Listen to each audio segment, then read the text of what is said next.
Hey there, welcome to the Movie Review Mom YouTube channel. My goal is to save you time and money by giving you the inside scoop on filmmaking quality and content. So you can decide whether or not you want to spend time or money or both watching a particular movie. So today, the movie I'm reviewing is called Beneath Us All. This vampire drama is now playing on Amazon Prime Video, Fandango at Home, and Apple TV. And a big thanks to the studio that created this film for giving me a press screener and an opportunity to tell you about it. The film is rated R. It's an hour and 31 minutes, and my overall movie review mom grade for this is probably about a B. So I'm first going to give you an overview in a nutshell, and then I'll point out things I liked, things I didn't like. I'll offer tips for parents, themes worth talking about, funny lines, interesting lines, and we'll finish up with recommendations for other films that are sort of similar that you might also really like, especially if you like this one.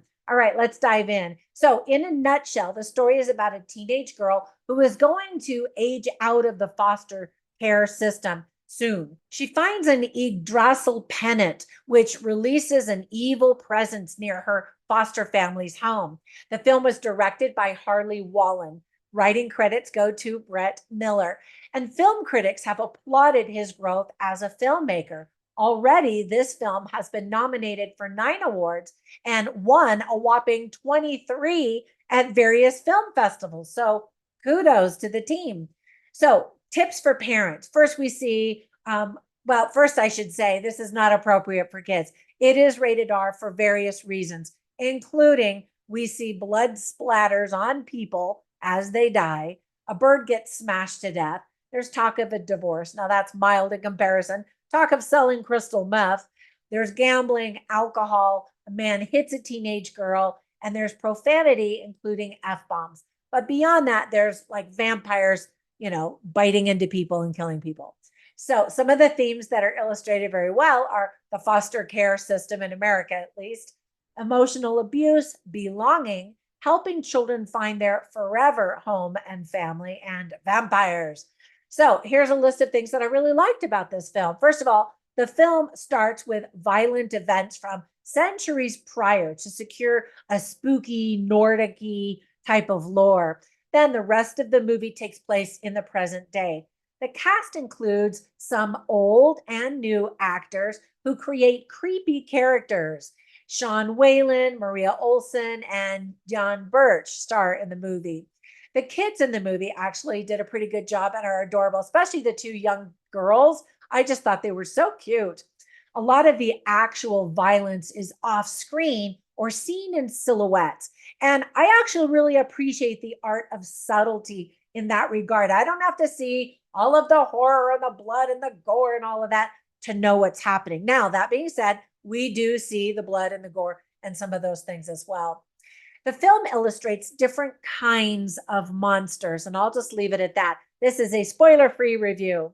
The musical score and sound effects make the movie feel like an epic vampire tale in a good way.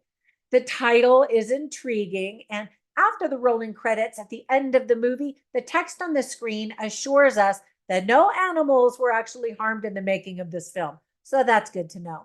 Now on to the list of things that I didn't like or just thought could have been handled better. For example, the movie is very slow moving and you're like, okay, get to the vampires, get to the vampires. Because honestly, that's what people want to see in a vampire movie, right?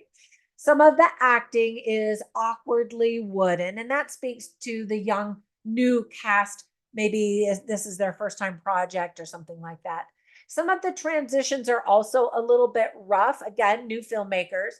And it feels like a low budget indie movie because it is. So manage your expectations. And I say that just not to say it's horrible because it's not, but this is not a Hollywood blockbuster.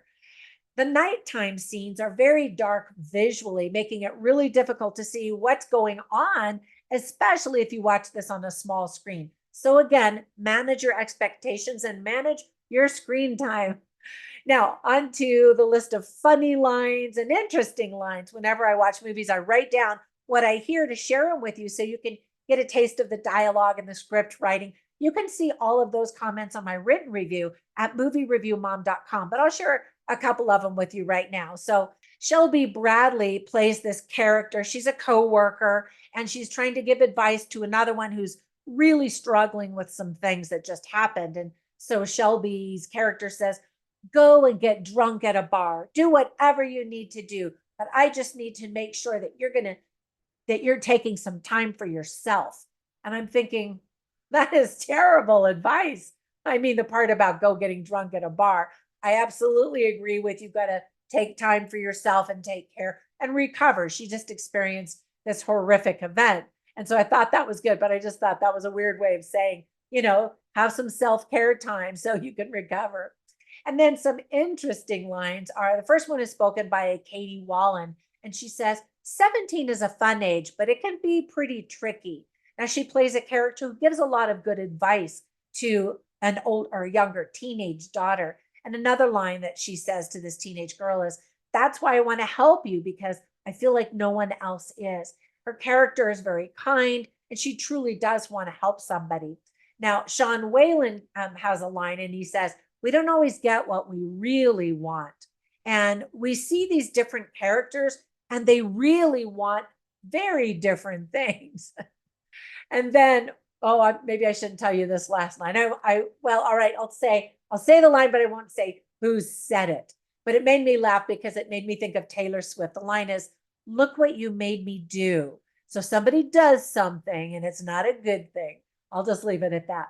Now, whenever I watch movies, I instantly think of other films that are sort of similar, just so that you can know about them in case they were under your radar when they came out. The first one is one that came out maybe a year or two ago. I don't know. Time flies by so fast, but it's called Renfield. It is a very bloody, gory comedy about vampires. And Nicolas Cage plays this over-the-top vampire that you might get a kick out of. I thought it was way too over the top for me in terms of how much I can handle blood and gore and violence and all that. But other people absolutely loved it. Another softer version is called Blood Relatives, and they're vampires, obviously. And I thought it was interesting because it's someone who knows that they're a vampire. They've been a vampire for a while, giving counsel to a modern day teen on how do you be a modern day vampire. And then the last, and I did a recent review of that one. And then the last one is an older one called Dracula Untold. And it's got Luke Evans. And I like that version. I think out of many of the Dracula movies, the ones that are meant to be serious, he does such a great job in this one. And you learn a little bit more about the motivations of why he would become Dracula. It's a story untold. So Dracula Untold, I highly recommend all of those. All right, hopefully my review is helpful. If it is, give it a thumbs up, comment down below, subscribe, you know the drill. And when you get a minute, run over and visit me on all the social media sites. I'm everywhere as Movie Review Mom, but also as Trina Boice, which is my author name. And you can check out my 31 books also online, and I'll catch you in the next one. Bye for now.